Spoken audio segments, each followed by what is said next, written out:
თავი 22. კაცნო, ძმანო და მამანო, მოისმინეთ ჩემი თავის მართლება თქვენს წინაშე. როდესაც გაიგონეს, რომ ებრაულად ელაპარაკებოდა მათ, კიდევ უფრო გაყუჩდნენ.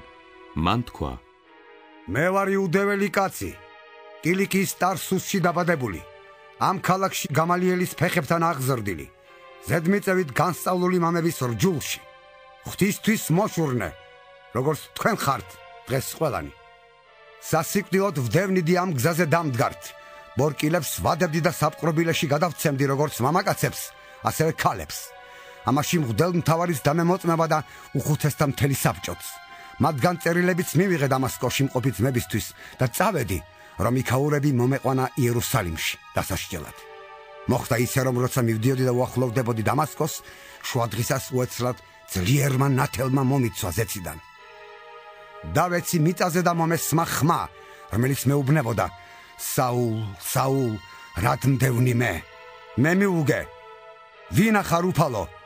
მან მითხრა: მე ვარ იესო ნაზარეველი, რომელსაც შენ დევნი. ჩემთან ყოფებმა იხილეს ნათელი, მაგრამ ჩემი მოსაუბრის ხმა არ სმენიათ. მე კი ვუთხარი: რა ვქნა უფალო? ხოლო უფალმა მითხრა: ადექი და წადი დამასკოს და იქ გეუწყება ყოველივე, რისი გაკეთებაც გაქვს დავალებული. რა კი იმ ნათლის დიდებისაგან ვეღარაფერს ვხედავდი, ჩემთან ყოფებმა ხელი ჩამკიდეს და ისე მიმიყვანეს დამასკოში. ვინმე ანანია, ღვთის მოშიში რჯულის წესით, რომელსაც ემოწმებოდა იქ ცხოვრები ყველა იუდეველი.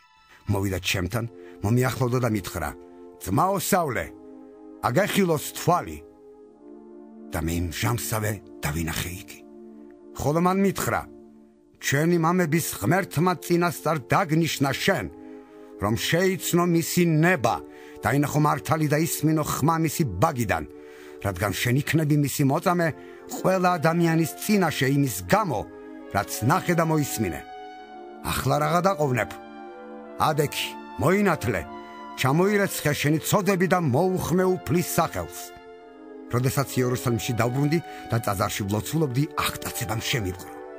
ვიხილე იგი და მან მითხრა: იჩქარე და მალე გაეცალე იერუსალიმს, ვინაიდან არ მიიღებენ შენს მოწმობას ჩემზე. მე ვუთხარი: უფალო, მათ იციან, რომ ეს საპყრობილეებში ვყრიდი და სინაგოგებში ვცემდი შენს მორწმუნეებს. როდესაც შენი მოწამის სტეფანის სისხლი იღვრებოდა, მეც იქ ვიდექი და ვიწონებდი და ვდარაჯობდი მის მკვლელთა ტანისამოს. მითხრა: წადი, შორს მიგავლენ წარმართებთან. ამ სიტყვამდე უსმენდნენ მას. მერე ხმა აღიმაღლეს და თქვეს: აღი გამოს ასეთი კაცი მიწისაგან, ვინაიდან არ არის სიცოცხლის ღირსი.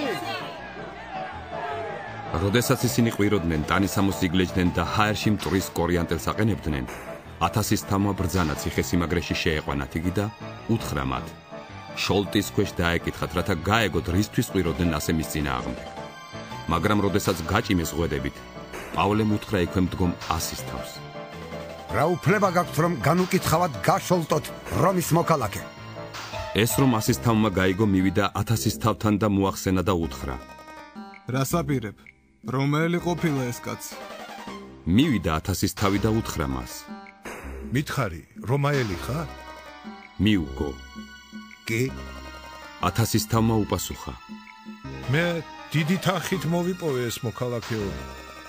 ხოლო პავლემ უთხრა: მე კი დაბადებით. მაშინ მყისვე მოეშვნენ, ვინც მას დაკითხვას უპირებდა. ხოლო 1000-ის თავს შეეშინდა, როცა გაიგო, რომ იგი რომის მოქალაქე ყოფილა. მან კი შეაბორკინა იგი. მეორე დღეს მოისურვა დანამდვილებით შეეტყო, რა საბრალებდნენ მას იუდეველები. შეხსნა მას ბორკილები და ბრძანა მღვდელმთავართა და მთელი სინედრიონის შეკრება. მოიყვანა პავლე და დააყენა მათ შორის.